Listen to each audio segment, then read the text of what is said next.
I really appreciate you as a medical doctor. You've seen firsthand example of where government intervention in the marketplace is just driving up costs for everybody. And the more areas we get into, just like the Soviet Union, where we get into food and clothing and housing and education, the more the government gets its nose into all of those areas, and the size of the government grows, as we've just seen. It wasn't just 8% today, but you add the 8 to all of that before from the porculus bill. We're talking about a massive increase in government.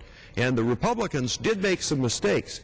We spent more money than we should have, but it's nothing on the scale of what we're talking about here. We're joined by a very distinguished colleague of mine from Louisiana, and Congressman Scalise, we'd appreciate if you could join us, and I yield time. Thank you, gentlemen from Missouri. And what we've been talking about is the concern that a lot of us have with runaway spending here in Washington. And as we all sat in this chamber last night and listened to the President, there were a number of things that he said that I think we all agree with. One of the things he harped on a lot was the concern about adding more money, billions and trillions of dollars, to the national debt. And I share that concern, but I think what's even more concern is that if we look at what's happened in these last 6 weeks, we've seen not a reduction in spending, not a reduction in debts. We've seen a dramatic increase. In fact, in just the last 6 weeks, since Barack Obama's been president, we've seen over $2 trillion added to the national debt. That's a 20% increase in the national debt, and that's the burden that our children and our grandchildren are going to have to inherit.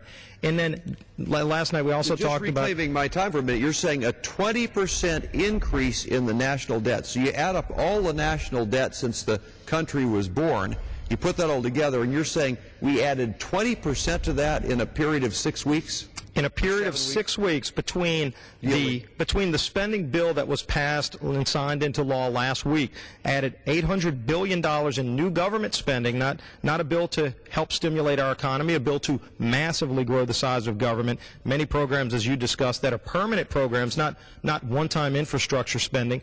The other thing, and tomorrow there will be a bill filed. The President will be presenting his new budget. The expectations of what we're hearing is that that budget will be over $1 trillion out of balance. More money added to the national debt, and on top of that, a bill that a lot of us that are concerned about this runaway spending voted against, but a bill that passed today was this omnibus bill.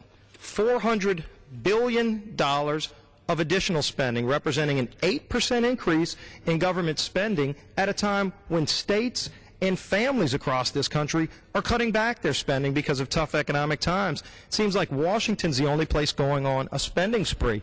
And, you know, it's hard to picture when yesterday you hear somebody talking about the dangers of adding more money to the national debt, ironically on Mardi Gras Day, and it seems like today and tomorrow when these bills are filed adding trillions of more debt, it seems like the same people are trying to act like the King of Carnival, throwing beads and trinkets to people with more government spending. This was a picture that was actually in the New Orleans newspaper yesterday on Mardi Gras Day, and it talked about it, and it shows people throwing money, literally throwing money from a float, and it's titled Stimulus, and they said, we'll worry about the hangover tomorrow.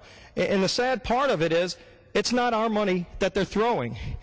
It's not only the taxpayers' money, but it's our children and grandchildren's money that they're throwing, because this is money we don't have. This is money that's going to go out and be printed up on a printing press because we don't have that money sitting in a bank somewhere. And so it adds more money. Over 20% in 6 weeks has been added to the national debt, and that's the burden our children and grandchildren will inherit, and this has to end.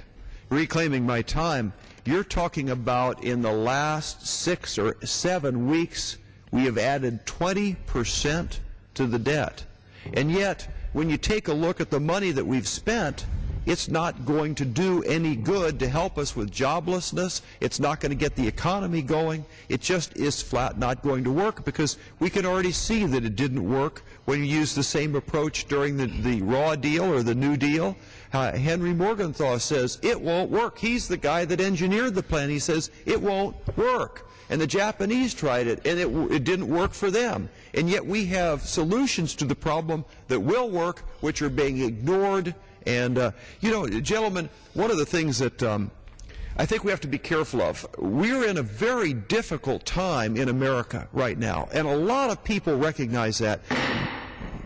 And we'll have to just continue this next week on Wednesday, and I really appreciate my good friend from Louisiana joining us, Congressman Scalise. Thank the gentleman as well.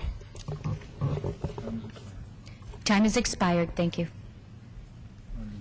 Under the Speaker's announced policy of January 6, 2009, the gentleman from